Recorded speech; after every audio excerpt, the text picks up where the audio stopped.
नमस्ते बच्चों, ये सन 2024 का सामाजिक विज्ञान का पेपर 825 IX है कोड इसका सेट। आइए इसके प्रश्नों को हल करते हैं। पहला है बहुविकल्पी प्रश्न में कि निम्नलिखित में से कौन सा आंदोलन महात्मा गांधी ने नहीं चलाया था। दिया है असहयोग आंदोलन, सविनय अवज्ञा आंदोलन, चंपारण आंदोलन और खिलाफत आंदोलन। तो गांधी जी ने खिलाफत आंदोलन नहीं चलाया था। डी इसका राइट आंसर है।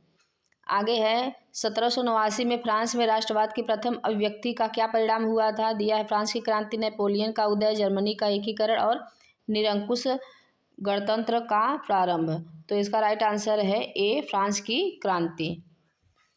तीसरा है गुलामगिरी के लेखक कौन है। EV रामास्वामी, ज्योतिबा फूले, भीमराव रामजी अम्बेडकर, बाल गंगाधर तिलक। तो बी इसका राइट आंसर है। ज्योतिबा फूले ने गुलामगिरी लिखी है।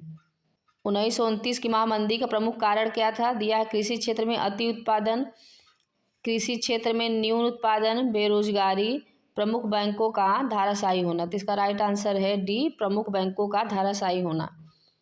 1944 में अंतर्राष्ट्रीय मुद्रा कोष IMF की स्थापना कहाँ की गई थी। ब्रिटेन, संयुक्त राज्य अमेरिका, फ्रांस और भारत। तो ये कहाँ की गई थी, संयुक्त राज्य अमेरिका।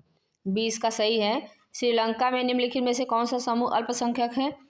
दिया है तमिल, ईसाई, सिंहली और मुस्लिम। तो इसका राइट आंसर है ए, तमिल, जबकि बहुसंख्यक में सिंहली आएंगे। भारत में संघीय व्यवस्था है क्योंकि यहाँ शक्तियों का विकेंद्रीकरण है। यहाँ शक्तियों का केंद्रीकरण है। संविधान लचीला है या उपयुक्त में से कोई नहीं। तो उसका ए इसका सही है, यहाँ शक्तियों का विकेंद्रीकरण है।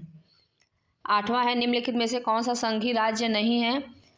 तो संघीय राज्य कौन सा नहीं है, दिल्ली।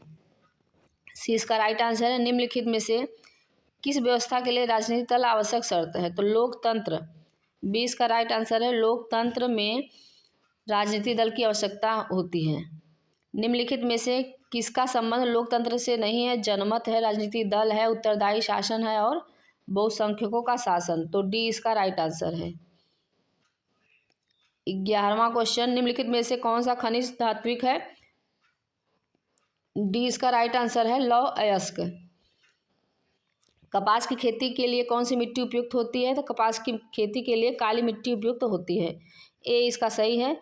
निम्नलिखित में से कौन से उद्योग से कच्चे माल के रूप में बॉक्साइट का प्रयोग किया जाता है। तो ये होगा बी इसका राइट आंसर है, एल्यूमिनियम।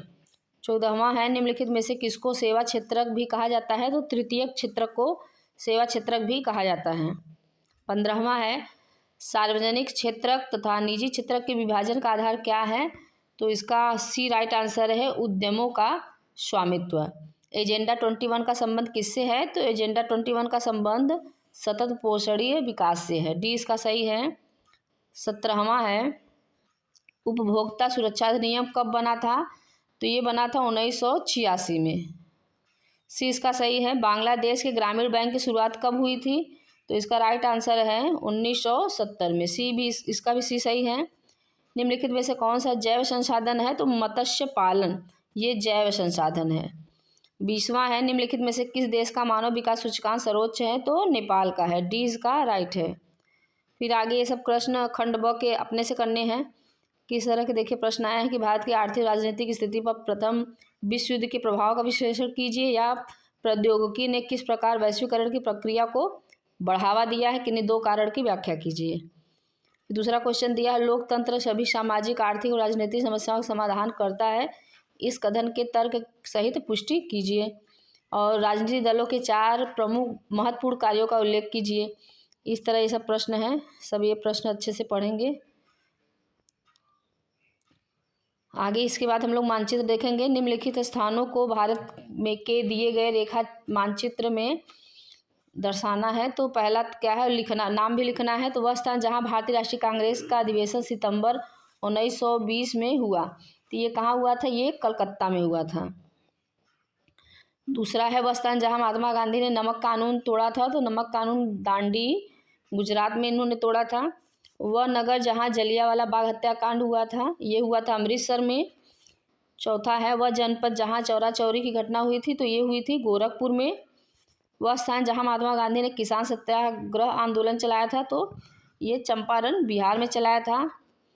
आगे है 29 का ख, कि इस प्रदेश की राजधानी, तो यहाँ गलत है, उत्तर प्रदेश रहेगा। उत्तर प्रदेश की राजधानी क्या है? तो उत्तर प्रदेश की राजधानी लखनऊ हो गई। दक्षिण भारत की एक प्रमुख नदी लिखनी है तो गोदावरी हो गई, और कई नदियाँ बहती हैं। तीसरा, भारत के पूर्वी तट पर एक समुद्री पत्तन बताना है तो विशाखापट्टनम है। भारत का कोई एक चाय उत्पादक क्षेत्र बताना है तो असम में, यहाँ पे इसका असम लिख दीजिए। और फिर 5वां है, भारत का कोई एक परमाणु केंद्र है तो नरौरा उत्तर प्रदेश। ये हो गया। तो इसको लिखने पे आधा अंक है और सही जगह दर्शाने का आधा नंबर आपको मिलेगा।